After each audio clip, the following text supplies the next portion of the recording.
రేవంత్ రెడ్డి సర్కార్ తీసుకువచ్చిన BC reservation bill చరిత్రలో నిలిచిపోతుందని సిరిసిల్ల జిల్లా సీనియర్ కాంగ్రెస్ నేత నెవూరి వెంకట్ రెడ్డి అన్నారు.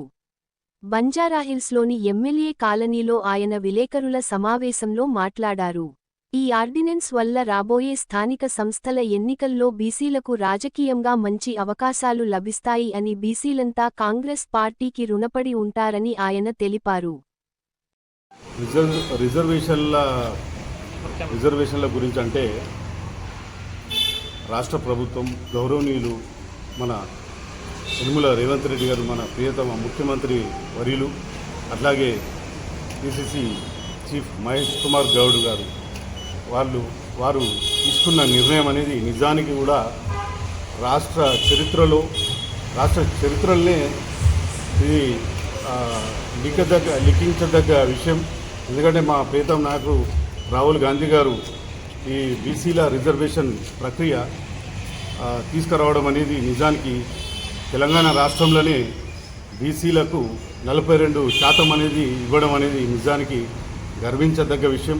ఎందుకంటే భారతదేశ చరిత్రలోనే ఏ స్టేట్లో చూసుకున్నా బీసీల గురించి బీజేపీ ప్రభుత్వం ఉన్నా పట్టించుకోలేదు. కానీ ఇక్కడ మాత్రం మన తెలంగాణలో మాత్రం ముఖ్యమంత్రి వర్యులు బీసీల పట్ల 42% రిజర్వేషన్ అనేది హర్షణీయం.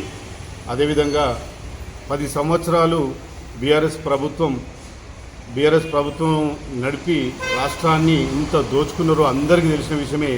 కానీ అంతా 18 నెలల్లోపే గౌరవ ముఖ్యమంత్రి వర్యులు రేవంత్ రెడ్డి గారు చేసే పనులను చూసి ఓర్వలేక వాళ్ళు బీఆర్ఎస్లు బట్టలు చింపుకుంటూ రేవంత్ రెడ్డి మీద అన్నరాని మాటలు అనడం అనేది సిగ్గుచేటు.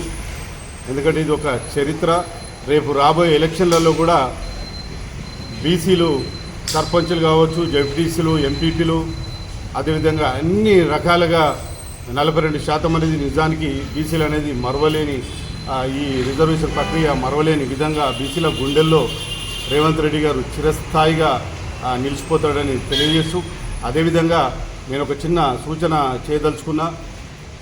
మన గౌరవనీయులు మన అమ్మ తెలంగాణ ఇచ్చిన దేవత సోనియమ్మ గారి విగ్రహం అనేది ఒక గుడి అనేది నేను మా ఊర్లో ఎల్లారెడ్డిపేట, సిరిసిల్ల కాన్స్టిట్యూన్సీ ఎల్లారెడ్డిపేటలో తెలంగాణ ఇచ్చిన సోనియమ్మ గుర్తుగా దాదాపు 13 సంవత్సరాల క్రితం భూమి పూజ చేసి అనివార్య కారణం వలన భూమి పూజ చేసిన తర్వాత పిల్లర్ నిలబెట్టిన తర్వాత అనివార్య కారణం వలన మా కాంగ్రెస్ ప్రభుత్వం పోవడం, ఎలాంటి ముందుకు గుడి విషయంలో ముందుకు పోలేక ఆ బీఆర్ఎస్ ప్రభుత్వ హయాంలో